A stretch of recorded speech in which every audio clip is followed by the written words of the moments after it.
রে মায়া মেনা বাবা থালা বাসন মেজেছে বাড়িতে পানি নাই।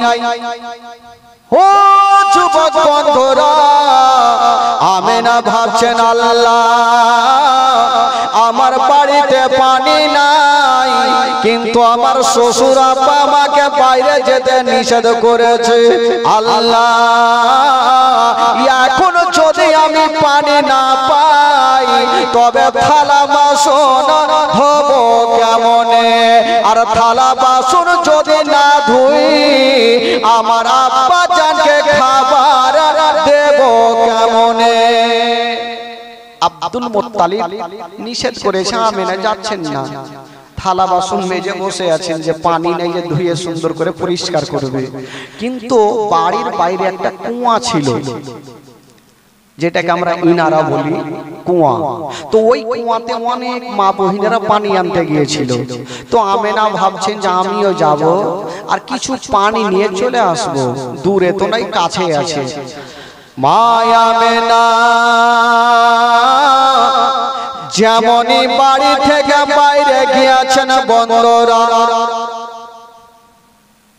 যেমনই বাইরে যেতে নাই হায়রে আমেনা তাকিয়ে দেখছেন বাবা যে মেয়েগুলা বালতি রশি নিয়া পানি আনতে গিয়েছিল পানি পেল না, খালি বালতি নিয়া ঘুরে আসলো। আমেনা বলছেন বহিন কি খবর, তোমরা পানি আনতে গিয়েছিলা তো খালি বালতি নিয়ে কেন ঘুরে আসছো? মেয়েগুলা বলছেন আহা আমেনা তুমি একটা কথা শুনে নাও, আমরা পানি আনতে গিয়েছিলাম কিন্তু পানি পেলাম না। বললো কেন? বলছে আমেনা আমরা যখন কুয়াতে তাকিয়ে দেখি অল্প পানি দেখা যায়, শুধু মাটি দেখা যায়। যদি বালতি ডুবিয়ে দিই তবে পানি আসবে না, শুধু মাটি উঠে আসবে। আমেনা তার জন্য আমরা খালি বালতি নিয়ে চলে আসলাম। তো মা আমেনা বলছে তোমরা তো পেলে না, আমি একবার গিয়ে দেখি পাই কি পাই না। মায়া আমেনা যেমনই খালি বালতি নিয়া ওই কুয়ার পাশে গিয়েছেন বাবা, যেমনই যেতে নাই ওই বালতিতে রশি বেঁধে মায়া আমেনা তাকিয়ে দেখছেন বাবা অল্প পানি, শুধু মাটি দেখা যায়। আমেনা বলছেন আল্লাহ জানি না এখন যদি বালতি ডুবাই তবে পানি আসবে না, শুধু মাটি উঠে আসবে। এখন যদি বালতি ডুবাই তবে হয়তো পানি আসবে না, পানির সাথে ঘোলা ঘোলা মাটি উঠে আসবে, পানিটা কোনো কাজে দিবে না। তো যাকে যখন এসে গেছি ডুবিয়ে দেখি পানি আসে বা না আসে, যদি আসে ভালো, না আসে তাও ভালো, বাড়ি ঘুরে যাব। যেমনই আমেনা ওই বালতিতে রশি বেঁধে যেমনই ছাপড়াতে গিয়েছেন বাবা, যেমনই ছাপড়াতে গিয়েছেন বাবা গো কি এমন ঘটনা ঘটে গেল, ওই তলাতে অল্প পানি ছিল। মায়া আমেনা যেমনই ছাপড়াতে গেছেন বাবা ওই তলার পানি তলায় থাকলো না, বাবা কুয়া থেকে উছলাতে আরম্ভ করে দিল। জোরে বলুন। কুয়া থেকে পানি উছলাতে লাগলো। চিন্তা করেন ভাই, আমেনা ভয় পেয়ে গেল। হঠাৎ করে এখানে বসে আছেন সবাই, আর প্যান্ডেলটা যদি মাথায় পড়ে তো ভয় লাগবে কি লাগবে না? অটোমেটিক ভয় লাগবে। আমেনা ভাবছে যে আমি বালতি এখনো ডুবালাম না, ছাপড়ালাম, তাতে পানি উঠলো কেন? হাই রে আমেনা, বাবা বালতি ফেলে দিয়া ঘরের কোণাতে বসে বসে কাঁদতে লেগেছে। জানাবে আব্দুল মুত্তালিব, হাই রে আব্দুল মুত্তালিব গিয়ে বলছেন, বেটি আমেনা, কেন তোমার চোখে পানি রে মা? আমেনা বলছেন, আব্বা গো, আমি পানি আনতে গিয়েছিলাম, যেমনই বালতি নিচে নামাবো তার আগে আব্বা ওই পানি খানা ওপরে উঠে আসিল। আমি ভয় পেয়ে গেলাম, তার জন্য আব্বা আমি ঘরের কোণাতে বসে বসে কাঁদতেছি। হায় রে মা আমেনা, যেমন এই কথা বলা জানাবে আব্দুল মুত্তালিব একটু মুস্কি মেরে হেসে গেলে। জোরে বলুন। আমেনা বলছে, আমি টেনশনে কাঁদছি আর আপনি হাসছেন, এর কারণটা কি? কারণ আমার এত এখনো ভয় ঢুকে আছে, আর আপনি হাসলেন কেন? তখন শ্বশুর আব্বা আব্দুল মুত্তালিব কি বলছেন? বলছেন, বেটি আমেনা, আমি জানি রে মা, জানি পৃথিবীর মধ্যে, দুনিয়ার মধ্যে এমন কোন জিন ভূত নাই রে মা যে তোমাকে আক্রমণ করতে পারে। ও বেটি আমেনা, তুমি কি জানো রে মা, তোমার গর্ভে এমন একটা সন্তান আছে রে মা, ওই সন্তানটা সাধারণ ছেলে নয়। যে ছেলেটা আছে রে মা, ওই ছেলেটা হলো শেষ জামানার নবী। আমেনা, তোমার গর্ভে যে সন্তান আছে এটা সাধারণ নয়, এটা হলো শেষ জামানার নবী। তবে আমেনা, পানি কেন উঠেছিল? পানি বলেছিল, আল্লাহ আমি এত তলাতে আছি, আমেনা যদি ছাপড়ে যায় তবে আমেনার তল পেটে ব্যথা করবে, আর আমেনার যদি তল পেটে ব্যথা করে আমেনা কষ্ট পাবে, আর আমেনা যদি কষ্ট পায় তবে গর্ভে যে আমার দয়ার নবী মুস্তাফা আছে ওই নবী কষ্ট পাবে। এই জন্য ওই পানি খানা ওপরে উঠেছিল। আজকাল যদি কোনো মা বহিনেরা পানি আনতে যেত, উঠে আসবে, ভাই না আরো তলাতে ঢুকবে, আসবে উঠে তোয়ালে ঢুকবে, চাচা কইছে তোয়ালে ঢুকবে, থাকবে না ভাই। কেমন করে থাকবে? বিড়ির চাঙ্গারিতে বসে গেল, বিড়ির চাঙ্গারিতে মোবাইল রেখে দিয়েছে, টুনির মা শুনছে আর বেরিয়েও চলছে। এর ঘে দুয়া কে জীবনে কবুল হবে।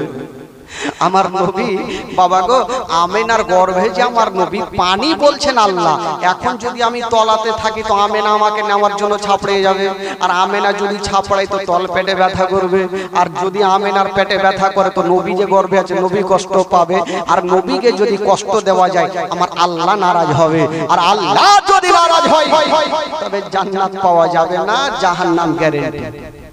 এই জন্য পানি উপরে উঠেছিল। আমেনা খুশি হয়ে গেল, যাকে আমার গর্ভে তো নবী আছে, বাবা গো, এই করে থাকতে লাগলো। আমেনা বলছেন, আর কত একটা মেয়ে কতক্ষণ বাড়িতে থাকবে? আবার একটু বাড়ি থেকে বাইরে গিয়েছেন, একটা শক্ত পাথর ছিল।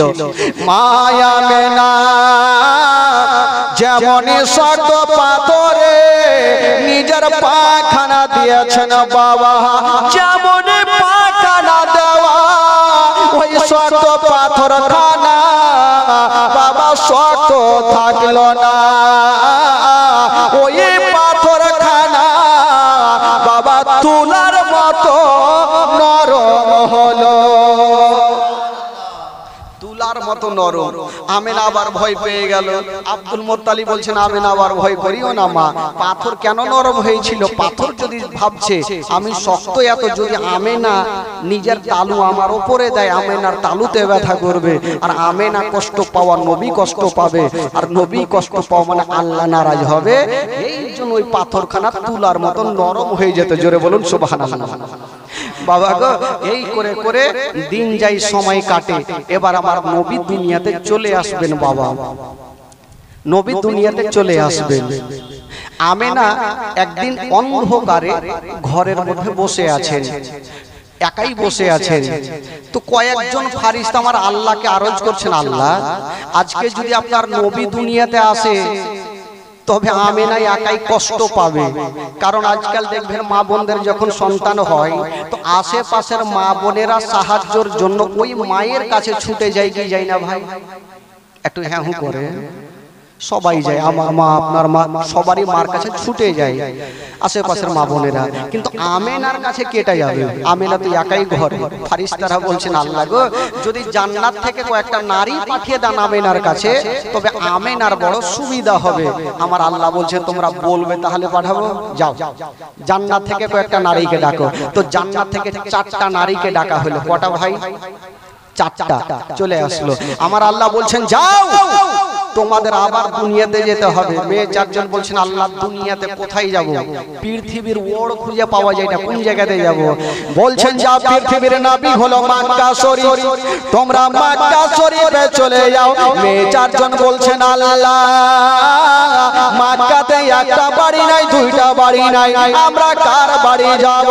বলছেন শুনে দাও, মক্কা নগরে ওই আব্দুল মুত্তালিবের বাড়ি, আব্দুল্লাহর ঘরে, ওই আমেনার ঘরে তোমরা চলে যাও, চলে যাও আমেনার ঘরে। তো মেয়ে 4জন বলছেন আল্লাহ গো তাহলে ঠিক আছে চলে তো যাব, কিন্তু আমেনার বাড়িটা চিনবো কি করে? নাম্বার তো লেখা নাই বা গেটে তো লেখা নাই, এটা আমেনার বাড়ি চিনবো কি করে? আমার আল্লাহ বলছেন যাও মক্কা নগরে, যে ঘরে দেখবে একটা সাদা রঙের পতাকা হিলছে, ওই পতাকা থেকে চিনা যাবে এটাই হলো আমেনার বাড়ি। যাও। মেয়ে 4জন যাওয়ার জন্য রেডি। একটু আগিয়ে গিয়েছে, আমার আল্লাহ বলছেন দাঁড়াও, ঘুরে আসো। আবার আসলো। আল্লাহ গো আমরা যেতেও বলছেন আবার ডাকছেন, কারণটা কি? বলে তোমরা তো নতুন লোক, যাচ্ছ আমেনার বাড়ি, যদি আমেনা জিজ্ঞাসা করে তোমরা কে, তোমরা কারা, কোথা থেকে আসলে, নাম কি, ধাম কি, পরিচয় কি, তখন কি বলবে? তো মেয়ে 4জন বলছেন আল্লাহ আগে যাই তো, গিয়ে তোমরা চুপচাপ থাকো না, কোনো না কোনো জবাব তোমরা দিয়ে দেবো। আমার আল্লাহ তো সবকিছু জানে, কি বলবে একবার শোনাও দেখি। তো মেয়ে 4জন একের পর এক লাইন ধরেছেন আর একদিক থেকে পরিচয় দিতে লেগেছেন। আমার আল্লাহকে বলছেন একটা মেয়ে, আল্লাহ গো যদি আমেনা জিজ্ঞাসা করে তুমি কে, কোথা থেকে এসো, নাম কি, ধাম কি, তোমার পরিচয় কি, তখন আমার পরিচয় আমি দেব। কি বলে বলবো? চিনিলি না রে পাকে আমেনা বিবি, চিনলি না রে আমাকে, চিনলি না রে পাকে আমেনা বিবি, চিনলি না রে আমাকে, আদম শফের বিবি আমি, আদম শফের বিবি আমি, হাওয়া নামটি জগতে। কটা মেয়ে যাচ্ছিল ভাই? জোরে বলে। উত্তর কয়টা হইল? থাকলো কয়টা? 3টে। আর একটা মেয়ে বলছেন আল্লাহ যদি আমাকে আমেনা জিজ্ঞাসা করে তোমার পরিচয় কি, তখন আমার পরিচয় খানা আমি মধুর সুরে দেব। কি বলে বলবো? চিনলি না রে পাকে আমেনা বিবি, চিনলি না রে আমাকে, চিনলি না রে পাকে আমেনা বিবি, চিনলি না রে আমাকে, ইব্রাহিম নবীর বিবি আমি, ইসমাইল ইসমাইল নবীর মাতায় আমি হাজেরা নামটি জগতে। কয়টা হইল? থাকলো কয়টা? মুখস্থ করলেন। কত ডাকবেন টাকা দিবেন। আবার আর একটা মেয়ে বলছেন আল্লাহ যদি আমাকে জিজ্ঞাসা করে তখন আমার পরিচয় খানা আমি দেব। কি বলে? বলবো চিনলি না রে পাকে আমেনা বিবি, চিনলি না রে আমাকে, চিনলি না রে পাকে আমেনা বিবি, চিনলি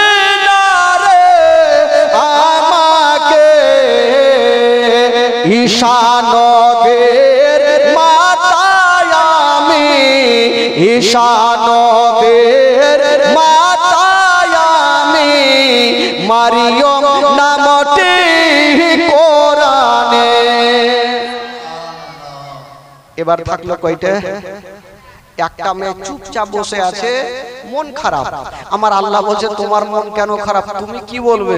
বলছেন আল্লাহ গো কাউরি বেটা ছিল নবী, কাউরি স্বামী ছিল নবী, তাই উনারা বললেন আমার না বেটা ছিল আর এমনই স্বামী ছিল যে স্বামীর কথা বলবো কি করে এই খুশির দিনে, যে নিজেই খোদা সেজেছিল ফেরাউন।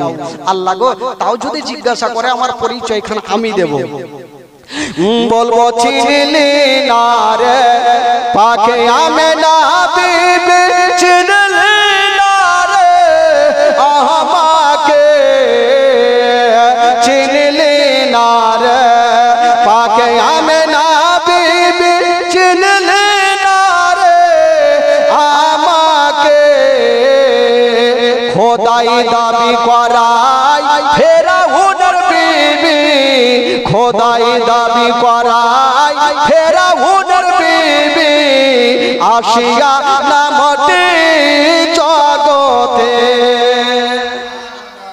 কয়টা হলো? থাকলো কয়টা? বড় গুল্লা নাকি? জিরো আর নাই। আমার আল্লাহ বলছেন খবরদার তোমরা এগুলা বলবে না।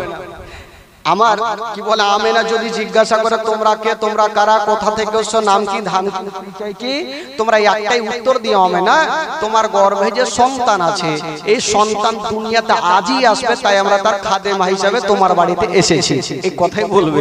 আল্লাহ গো তাহলে ঠিক আছে তাই বলবো।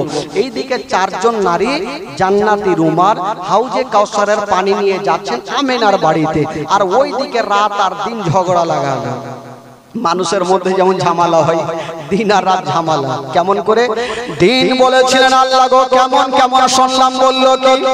বলছেন আল্লাহ শুনলাম আপনার নবী নাকি দুনিয়াতে আসবে। বললে হ্যাঁ আসবে।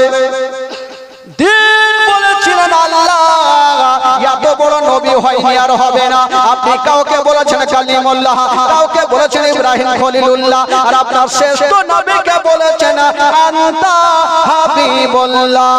ইয়া আল্লাহ আপনার নবী যখন দুনিয়াতে আসবে আল্লাহ রাতের বেলাতে না আসে, আপনার নবী যেন দিনের বেলায় আসে। আমার আল্লাহ বলছেন দিনে যদি আসে তো তোর লাভ লস কি আছে এখানে? দিন বলছেন আল্লাহ গো নবী যদি দিনের বেলাতে আসে, জালসাতে জুলুসে মাহফিলে কোরআনের পাতায় হাদিসের পাতায় লেখা থাকবে নবী এসেছে দিনের বেলাতে। আর যদি নবী দিনের বেলাতে আসে গো তবে দিনের মার্তাবা বেড়ে যাবে। আর রাত বলছেন আল্লাহ গো খবরদার, রাত বলছেন আল্লাহ নবী যেন রাতের বেলাতে আসে তবে রাতের মার্তাবা বেড়ে যাবে। আমার আল্লাহ পাক হাকামুল হাকিমিন, আল্লাহ কাউরি ভেজাল লাগাই না, ভেজাল ছুটাই বাবা। আমার আল্লাহ বলছেন ও রাত দিন যাও যাও আমি তোমাদের দুইজনারই কথাটা মেনে গেলাম। তো রাত আর দিন বলছেন নবী তো হবে একটা আর আমরা হলাম দুটা, তো দুইজনের কথা মানা কি করে হইলো? আমার আল্লাহ বলছেন যাও আমি নবীকে এমন টাইমে দুনিয়াতে পাঠাবো না রাতের বেলাতে না দিনের বেলাতে, রাত বিদায় হবে আর দিন শুরু হবে, রাত বিদায় হবে আর দিন শুরু হবে। দুইজনের মিডিল জায়গাতে দুনিয়াতে পাঠাবো। আচ্ছা বলুন তো আমার নবী কোন টাইমে এসেছিলেন ভাই? একটু জোরে বলেন, জোরে বলেন। আমার নবী এসেছিলেন সুবে সাদিকের টাইমে। কেন রাত্রে কেন আসলেন না? যদি রাত্রে আসতো তাহলে দিন কষ্ট পেত, আর যদি দিনে আসতো তাহলে রাত কষ্ট পেত। আমার আল্লাহ পাক এমন টাইমে পাঠাবেন না দিন হবে না রাত হবে, রাত শেষ হবে আর দিন শুরু হবে, দুইজনের মিডিল হাফাহাফি জায়গাতে আমার আল্লাহ পাক নবীকে পাঠালেন। এবার বাবা গো, যাকে রাতও খুশ দিনও খুশ। এবার ওই যে চারজন নারী আমেনার ঘরে চলে যাচ্ছেন, যেমন গিয়েছেন বন্দর, ওই দিকে দেখছেন বাবা মা আমেনার ঘরের ছাদে একখানা সাদা রঙের পতাকা হিলতেছে। আমরা পতাকা টাঙাই বাবা কবে? যখন কোন নেতাদের জন্ম দিবস হয় তখন নেতাদের পতাকা উত্তোলন করি। ভারত স্বাধীনতা হয়েছে, আরে ভারত তো ভারত, তোরা পর্যন্ত স্বাধীন কারণেওয়ালা ওই বিশ্ব নবীর জন্য আমরা পতাকা উত্তোলন কথা মনে থাকে না। আমাদের এগুলোর মনে থাকে না যে নবী যখন জন্ম হইল তখন পতাকা উত্তোলন করতে হবে, এগুলা থাকে না। যখন কোনো নেতাদের জন্ম হয় ওগুলো আমাদের মনে থাকে। বাবা গো, আমার আল্লাহ পাক ফেরেশতা জিবরাইলকে দিয়ে তিনখানা পতাকা টাঙিয়েছিলেন। কোথায়? একখানা হলো বাইতুল মুকাদ্দাসের ছাদে, একখানা হলো কাবা শরীফের ছাদে, আর একখানা হলো মা আমেনার ঘরের ছাদে সাদা রঙের। আপনারা বলবেন মাওলানা সাদা কেন হলো, কালো কেন হলো না, সবুজ কেন হলো না, ঘিয়া রং কেন হলো না? এই জন্য হলো না, ইসলামের মানে হচ্ছে বাবা শান্তি। আমার নবী দুনিয়াতে এসে শান্তি দিতে, শান্তি দিতে আসে নাই, এই জন্য সাদা রঙের পতাকা টাঙানো হলো। এবার চারজন নারী আমেনার ঘরে ঢুকলেন। এত সুন্দরী মেয়েগুলা, আমেনা বলছেন আমি দেখলাম এত সুন্দর মেয়েগুলা আর আগে আমি কখনো দেখিনি। একজন সামনে, একজন পিছনে, একজন ডানে, একজন বামে বসেছেন। আমেনা বলছেন আমি দেখলাম, জিজ্ঞাসা করলাম, আল্লাহ পাক যেই জবাবগুলা শিখিয়েছিলেন সেই মোতাবেক তারা বললেন। আমেনা বলছেন হালকা একটু দর্দ পয়দা হলো, কাদো খরা জামিন নূর। আমেনা বলছেন আমার উদর থেকে একটা নূর বাহির হলো, আর যে নূরটা বাহির হলো গো সেই নূরটা হলো শেষ জামানার নবী। আরো জোরে বলুন। আমার নবী দুনিয়াতে চলে আসলেন বাবা, আর যেমনই নবী দুনিয়াতে আসা, মা আমেনা বলছেন আমার ঘর অন্ধকার ছিল, আমার ছেলে যেমনই আসা আমার ঘর আমার ছেলের নূরে চমকে গেল। জোরে বলুন সুবহানাল্লাহ। নবী চলে আসলেন। তবে বেরাদার বন্ধুগণ বাবাজি আমার, যেমনই আমার নবী চলে আসলেন বাবা, যেমনই আসতে নাই মা আমেনা বলছেন আমি দেখলাম আমার সন্তান যেমনই দুনিয়াতে আসা, আমার ছেলে যেমন দুনিয়াতে আসা, আসার পরে পরে যেন সাজদাতে পড়েছিলে। আজকাল কেউ বলছে না যে নবী তো আমাদের মতন, আমাদের বড় ভাই, তো নবী আসার পরে পরে সাজদাতে পড়েছিল, তুই কি পড়েছিলিস না কাহা কুহা করে কাঁদলি? বাবা গো, আমরা আপনারা যখন জন্ম হয় ক্যা ক্যা করে কাঁদতে থাকি, কিন্তু আমার নবী দুনিয়াতে আসার পরে কাহা কুহা করে কাঁদলেন না, আসার পরে পরে সাজদাতে পড়ে গেল। ও যুবক বন্ধুরা, আমাদের সাজদার তসবিহ হলো সুবহান রাব্বিয়াল আলা, সুবহান রাব্বিয়াল আলা। আর আমার বিশ্ব নবীর সাজদার তসবিহ হলো ইয়া রাব্বি হাবলি উম্মতি, ইয়া রাব্বি হাবলি উম্মতি। আমরা তো নিজের জন্য দোয়া চাই, কিন্তু আমার নবী মুস্তাফা নিজের জন্য না, নিজের উম্মত উম্মতিদের জন্য দোয়া করেছে। তাহলে নবীর মতো হকি করে যাবে ভাই? নবী তো চলে আসলেন। আর একটা কথা বলে দিই, জীবনী যখন করতে এসেছি বলতেই হবে। আজকাল যখন ছেলেরা জন্ম হয় তখন তার মুসলমানি করাতে হয়। মুসলমানি বলে না কি বলে? সুন্নত বলে, কেউ মুসলমানি বলে, কেউ খাতনা বলে, সব রকম ভাষা আছে। মুসলমানি করাতে হয়, কিন্তু আমার দয়ার নবী মুস্তাফা যখন দুনিয়াতে এসেছিলেন বাবা, ওই মুসলমানি করা অবস্থাতে দুনিয়াতে এসেছে। আজকাল যখন ছেলে বা মেয়ের জন্ম হোক, তো মায়ের নাড়ির সঙ্গে ওই বাচ্চার নাড়ির যোগাযোগ থাকে কি থাকে না ভাই? তো নাড়িটা কে এসে কাটে?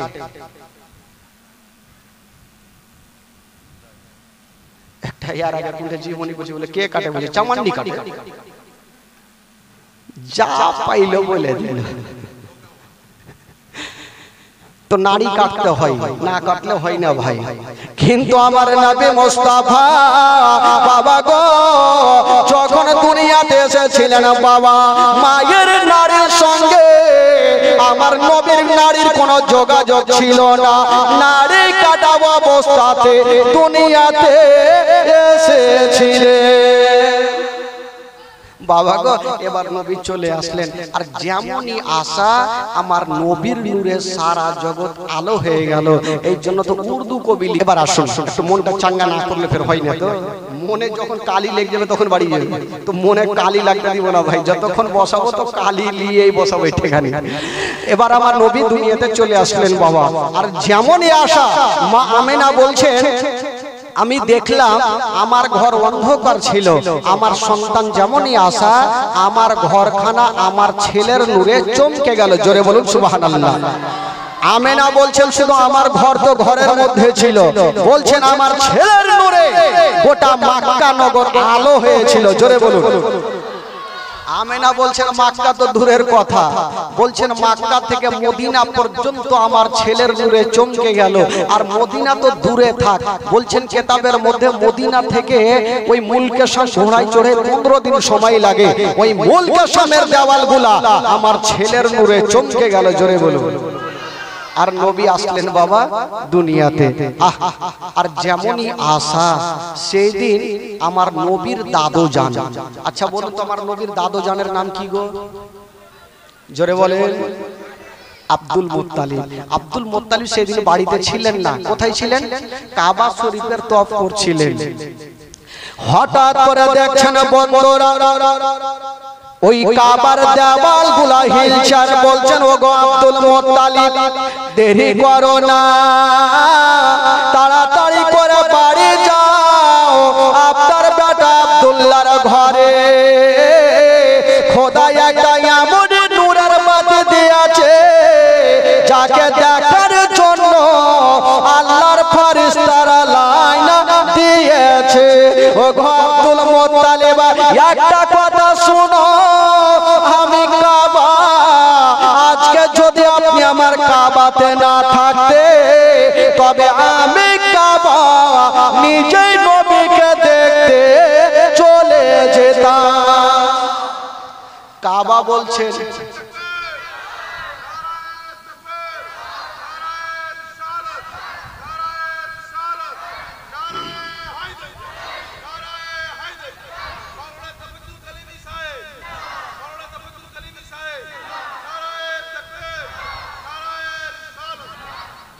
কাবা বলছেন আব্দুল মুত্তালিব আজকে যদি তুমি আমার কাবাতে না থাকতে আমি কাবা নিজেই নবীকে দেখতে চলে যেতাম। তো আমার নবী হচ্ছে কাবারও কাবা। জোরে বলুন সুবহানাল্লাহ। বাবা গো এইবারে আমার নবী চলে আসলেন, আব্দুল মুত্তালিব ছুটে গেলেন। আর যেমনই যাওয়া দেখছেন মা আমেনার ঘরের গেটে একটা লম্বা লোক দাঁড়িয়ে আছেন। আব্দুল মুত্তালিব বলছেন কে আছো গো? আমি ঘরের মধ্যে যাব। বলছেন ও গো আব্দুল মুত্তালিব এখন তোমাকে ঘরে যেতে দেব না। বললো কেন? বললো এই জন্য দেব না, এখন আপনার পোতারা সমস্ত ফেরেশতারা জিয়ারত করছে, যতক্ষণ পর্যন্ত ফেরেশতাদের জিয়ারত শেষ হবে না আমি তোমাকে ঘরে যেতে দেব না। তো কে ছিলেন? গেটে ছিলেন আল্লাহর ফেরেশতা জিবরাইল। জোরে বলুন সুবহানাল্লাহ। তো এবার জিয়ারত হলো, সব চলে গেল। আব্দুল মুত্তালিব ঘরে ঢুকছেন, আর যেমনই ঢুকছেন দেখছেন মা আমেনার কোলে আমার দয়ার নবী মুস্তাফা। আব্দুল মুত্তালিব বলছেন, আল্লাহ, ছেলে তো বহু দেখেছি, এত সুন্দর চেহারা আমি কখনো দেখি নাই। আসমানের চন্দ্রতে দাগ আছে গো, কিন্তু ছেলের চেহারাতে কোনো দাগ পাওয়া যাবে না। সুন্দর চেহারা। যাকে বন্ধুগণ আব্দুল মুত্তালিব বলছেন, আমেনা মা, আচ্ছা বলো রে মা, তোমার ছেলের কি কিছু নাম রেখেছো? মা আমেনা বলছেন, আব্বা গো, আমি সিদ্ধান্ত নিই নাই, রাখি নাই। আব্দুল মুত্তালিব বলছেন, আমেনা, তোমার সন্তানকে একবার আমার কোলে দিয়ে দাও, আমি একবার যাব আর কাবা শরীফটা ঘুরিয়ে নিয়ে আসিব, আর একবার তার নাম রেখে আসিব। জনাবে আব্দুল মুত্তালিব আমার নবীকে বুকে করে নিয়েছেন বাবা, আর কাবা শরীফটা ঘুরিয়ে নিয়ে চলে আসলেন। বলছেন, আমেনা, ওরে বেটি আমেনা, তোমার ছেলের একটা নাম রেখে আসলাম রে মা। আপা ও কি নাম? বলছেন, আমেনা, তোমার ছেলের নাম রেখে আসলাম মুহাম্মদ সাল্লাল্লাহু তাআলা আলাইহি ওয়াসাল্লাম। আসমানে যার নাম হলো আহমদ, জমিনে নাম হয়ে গেল মোহাম্মদ। কত সুন্দর নাম বেরাদার। আর আজকাল আমরা নাম হাদিসি নাম রাখি। মঙ্গলবারে জন্ম হইলো তো বিবি বলছে স্বামীকে একটু মুফতি সাহেবের কাছে যান, একটা হাদিস কোরআনের নাম একটা রেখা আসেন। তো স্বামী বলছে, তোর মাথা খারাপ, কত চাপ্পাল ছিড়বো। বলে কেন? বলে আজকে কি বারে? বলে আজকে মঙ্গলবার। তুই এক কাজ কর, সোজা নাম রেখে দাও মাংলু, মানে মঙ্গলবারে হয়েছে, বুধবারে হইলো বুদ্ধু, বৃহস্পতিবারে বিশ্বয়া, শুক্রবারে সুখা, শনিবারে সোনুয়া, রবিবারে রবুয়া, সোমবারে শাম্ভু। তো যে দিন হিসাবে আমরা নাম রাখি। একটা লোক চলে আসলো, মাওলানা সাহেব আমার ছেলে হয়েছে, একটা ডিজিটাল নাম রাখেন। তো মাওলানা সাহেবকে ডিজিটাল থোড়ে রাখতে পারবে? যেটা হাদিস কোরআনে পাবে সেটাই না রাখবে। বলছে, যাও তোমার ছেলের নাম রাখো আব্দুল গফফার। বলে ধুর, এটা কোনো নাম হইল? এটা না, এটা ডিজিটাল রাখেন। বলে আব্দুল সাত্তার। বলে এটা চলবে না। বলে দেখো ভাই, আমি নাম রাখতে পারবো না। বলে হুজুর আপনি পারবেন না আমি জানি, আমি নিজের মনে মনে একটা নাম রেখেছি। কি? বলে মিস্টার টিঙ্কু, মানে কুত্তার নাম। এই যে দিন হিসাবে নাম বেরাদার বন্ধুগণ বাবাজি, আমার নবী নাম রেখে আসলেন মোহাম্মদ সাল্লাল্লাহু তাআলা আলাইহি ওয়াসাল্লাম। আরো নাম আছে বেরাদার, এবার থাকতে লাগলো। কিন্তু বেরাদার ওই নবীকে দেখার জন্য আল্লাহর মুরিদ ফেরেশতারা মা আমেনার ঘরে লাইন দিয়েছে, কিন্তু এখন পর্যন্ত একজনের ঘুম ভাঙলো না। সেটাকে, সেটা হলো আমার বিশ্ব নবীর আপন চাচা, যার নাম কোরআনের পাতায় লেখা আছে আবু লাহাব। এই আবু লাহাব 10টা না বাজলে ঘুমিয়ে উঠে না। তো আবু লাহাবের বাড়িতে একটা মেয়ে কাজ করে, যে মেয়েটার নাম কেতাবে লিখছেন সুয়াইবিয়া। ওই সুয়াইবিয়া ভাবছেন ব্যাপার কি, আমেনার ঘরে এত লোকজনের ভিড় কেন? একবার যাই দেখি।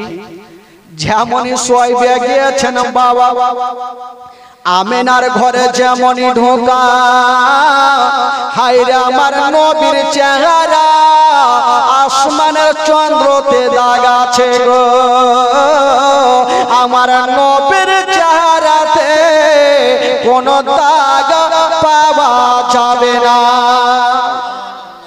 এত সুন্দর চেহারা। তো সুয়াইবিয়া ভাবছেন এত সুন্দর চেহারা, এই খবরটা কাকে দিব? যতক্ষণ কাউকে দিব না তো মন শান্তি হবে না। খবরদার স্বামীদেরকে বলবো, বিবিদেরকে মনের কথা বলবেন না, না হলে জেহেলে যেতে হবে। যদি ভুল করে ও বলে দেন, বিবি উমুকের একটা ভুট্টা চুরি করেছি, কাউকে বলিও না। ওই বিবি বলবে স্বামীর কথা কেউ কাউকে বলে, ও বিড়ি বানতে বানতে দুটা মাকে বলবে, বিমা কিছু শুনেছ, আমার স্বামী ভুট্টা চুরি করেছে, কাউকে কইও না। ওই দুটা ফের বলবে, ধুর পাগলি, তুই বিশ্বাস কর আমাকে বলি, আমি ফের কাউকে বলি, ও ফের বিড়ি বানতে বানতে ফের দুটাকে কইবে। এই করতে করতে থানা পর্যন্ত পৌঁছে দেবে যারা, মোটা বুঝতে। ভুল করে মনের কথা বলিও না। তো ব্রাদার, তো সোয়াইবিয়া ভাবছেন এত সুন্দর চেহারা, এই খবরটা কাকে দিব? না দিল তো আমার মন খুদবুদ খুদবুদ করছে, কাকে দিব কাকে দিব? এই কাকে দিব করতে করতে ভাবলাম আমি কাউকে বলি আর না বলি, আমি যার বাড়িতে খাই, যার জামা কাপড় সাফ করে দে, আমার মালিক আবু লাহাবকে বলবোই বলবো। এক দৌড় দিয়ে আবু লাহাবের গেটে হাজির। আবু লাহাব তো 10টা না বাজলে ঘুমিয়ে উঠে না, বাবুর মতো ঘুমিয়ে আছে। আর সোয়াইবিয়া লেগেছে তাড়াহুড়া, একদম দিয়েছে জোরে ধাক্কা, ঘুম ভাঙলো না। আবার দিয়েছে ধাক্কা, ঘুম ভাঙলো না। আর তৃতীয়বার এত জোরে ধাক্কা দিয়েছে গো, ঘুমটা তো ভাঙিল। একটা 3.5 কেজি ওজনের তরবারি নিয়ে উঠিল। যে ঘুম ভাঙালো ওকে জিন্দা রাখো। তরবারি খানা নিয়ে পাল্লাটা সরিয়া, পর্দাটা সরিয়া ভাবছে চালাবো। যেমনই তরবারি চালাতে যাবে দেখছে এটা আমারই কিনা বাঁধি, আমারই বাড়িতে কাজ করে। বলে সোয়াইবিয়া, বলে জি হুজুর। বলে হুজুর মুজুর রাখ, তুই ঘুম কেন ভাঙালি আগে ওইটা উত্তর দে। তুই জানিস আমি 10টা পর্যন্ত ঘুমাই, আজকে সকাল সকাল কেন ভাঙালি? তো সোয়াইবিয়া হাসতে হাসতে বলছে হুজুর, আজকে যে আপনি তরবারি খানা নিয়ে উঠেছিলেন, যদি ভুলে ভালে চালিয়েও দিতেন তবে আমি হাসতে হাসতে জান্নাতে চলে যেতাম। জোরে বলুন সুবহানাল্লাহ। তো আবু লাহাব বলল আমি তোকে মারব আর তুই জান্নাতে হাসবি? তোকে মারবো না, বলতো ঘুমটা কেন ভাঙালি? বলছে আচ্ছা হুজুর বলেন তো আপনারা ক ভাই ছিলেন? বলে আমরা ছিলাম 10 ভাই। আচ্ছা আপনার ছোট্ট ভাইয়ের নাম কি? বলে আব্দুল্লাহ। আচ্ছা আব্দুল্লাহ তো বেঁচে নাই। তো আবু লাহাবের আগের মাথায় বলছে তোর এত লম্বা চওড়া কাহিনী শুনবো না, ঘুম কেন ভাঙালি? সোজা সব ওইটার উত্তর দে, না হলে তার বাড়ি চলে যাবে। বলছে হুজুর সেটাই বলবো। বলছেন হুজুর আপনার ভাই আব্দুল্লাহর ঘরে খোদা একটা এমনই নূরের বাতি দিয়েছে, এমনই একটা সন্তান খোদা দিয়েছে যাকে দেখার জন্য আল্লাহর ফেরেশতারা লাইন দিয়েছে, ভোরে গেলাম লাইন দিয়েছে। আর এই পর্যন্ত আপনি ঘুমিয়ে আছেন, আপনার কি দেখতে মনে স্বাদ হয় না? আপনার বাবা কাবা শরীফে তকরা ছেড়ে দিয়া নবীকে দেখতে চলে আসিল। জিবরিল আমিন ফেরেশতা সিদরাতুল মুনতাহাকে ত্যাগ করে দিয়া নবীকে দেখতে চলে আসিল। জান্নাতের ফেরেশতা জান্নাতের গেটকে খুলে দিয়া নবীকে দেখতে চলে আসিল। ইসরাফিল ফেরেশতা আতরবাসী রেখে দিয়া নবীকে দেখতে চলে আসিল। আর এই পর্যন্ত আপনি ঘুমিয়ে আছেন, আপনার কি দেখতে মনে স্বাদ হয় না? যেমন এই কথা বলা আর তরবারি চালাবে। আল্লাহর বিনা হুকুমে কোন গাছের পাতা হিলে না। নবীর নাম শোনার পরে পরে, নবীর জন্মের বৃত্তান্ত শোনার পরে পরে এই যেন বাবা আবু লাহাবের হাত থেকে তরবারি খানা ঝনঝন করে কাঁপতে কাঁপতে জমিনে পড়ে গেল। আর বলল যারে যা, ওরে সোয়াইবিয়া যা যা, আমি তোকে কতল করব না। যারে যা, আজ থেকে তোকে আমি আজাদ করে দিলাম। যা তোকে আজাদ করে দিলাম বাঁধি থেকে। যা তুই আমার বাবা হারা ভাতিজাকে দুগ্ধ পান করা। বেরাদার, আমার নবীর দুগ্ধ পান করার বিবরণ শুনেন ভাই, মন তাজা হবে। আচ্ছা বলুন তো, মা আমেনা দুগ্ধ পান কদিন করিয়েছিলেন ভাই?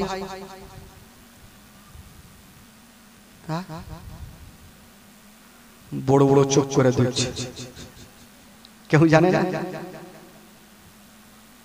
মা আমেনা দুগ্ধ পান করিয়েছেন 7 দিন, সোয়াইবিয়া দুগ্ধ পান করিয়েছেন 8 দিন। 7 আর 8 কয়দিন হইল? একটু বলেন কয়দিন হইল? 15। আর কয়েকজন নারী দুগ্ধ পান করিয়েছেন 15 দিন। 15 আর 15 কয়দিন হইল? না 1 মাস হইল। আর 2 বছর যে মেয়েটা দুগ্ধ পান করিয়েছেন সেই মেয়েটার নাম কি ভাই? জোরে বলুন। তোমার আম্মা আমেনা গো, তোমার দুধ মা হালিমা। তোমার আম্মা আমেনা গো, তোমার দুধ মা হালিমা। দয়ার নবীজি আমরা তোমায় ভুলতে পারি না। দয়ার নবীজি আমরা তোমায় ভুলতে পারি না। তোমার আম্মা আমেনা গো, তোমার দুধ মা হালিমা। তোমার আম্মা আমেনা গো, তোমার দুধ মা হালিমা। দয়ার নবীজি আমরা তোমায় ভুলতে পারি না। তোমার আম্মা আমেনা গো তোমার দুধ মা হালিমা তোমার আম্মা আমেনা গো তোমার দুধ মা হালিমা ও নবী এলেন মা আমেনার ঘরে মা আমেনার ঘর আলোকিত হলো তুমি সিরাতে রাসূল মারে ফাতের বলো বলো তুমি সিরাতে রাসূল মারে ফাতের বলো বলো তোমার দোয়া কবুল করতে খোদা দেরি করে না তোমার আম্মা আমেনা গো তোমার দুধ মা হালিমা তোমার আম্মা আমেনা গো তোমার দুধ মা হালিমা দয়ার নবীজি আমরা তোমায় বলতে পারি না দয়ার নবীজি আমরা তোমায় বলতে পারি না তোমার আম্মা আমেনা গো তোমার দুধ মা হালিমা তোমার আম্মা আমেনা গো তোমার দুধ মা হালিমা জোরে বলো সুবহানাল্লাহ ও নবী গেলেন মা হালিমার ঘরে মা হালিমার ঘর আলোকিত হলো মা হালিমা বলে খোদা রহমত করে মা হালিমা বলে খোদা রহমত করে আমার ঘরে দেখো এলো নবীর খাজানা তোমার আম্মা আমেনা গো তোমার দুধ মা হালিমা তোমার আম্মা আমেনা গো তোমার দুধ মা হালিমা দয়ার নবীজি আমরা তোমায় বলতে পারি না দয়ার নবীজি আমরা তোমায় বলতে পারি না তোমার আম্মা আমেনা গো তোমার দুধ মা হালিমা তোমার আম্মা আমেনা গো তোমার দুধ মা হালিমা তোমার আম্মা আমেনা গো তোমার দুধ মা হালিমা জোরে বলুন সুবহানাল্লাহ একটু গোটা মাজমা দুই হাত তুলে বলুন তো সুবহানাল্লাহ আচ্ছা আপনাদের ঘুম লাগছে নাকি চোখ যে ছোট ছোট করে লিখেন একটু বড়কা বড়কা করে রাখেন তাহলে না ঘুমাই না ভাই এবার দুগ্ধ পান করার বিবরণ আমার নবীকে যে মা হালিমা 2 বছর দুগ্ধ পান করালেন তো মা হালিমার ভাগ্যে আমার নবী জুটলো কি করে কেমন করে গেলেন শুনেন মারাত্মক ঘটনা এ খালা একটু মন দিয়ে শুনেন খালা চিন্তা নাই লক্ষ্মীর ভান্ডার টাকা একটু পরে নিব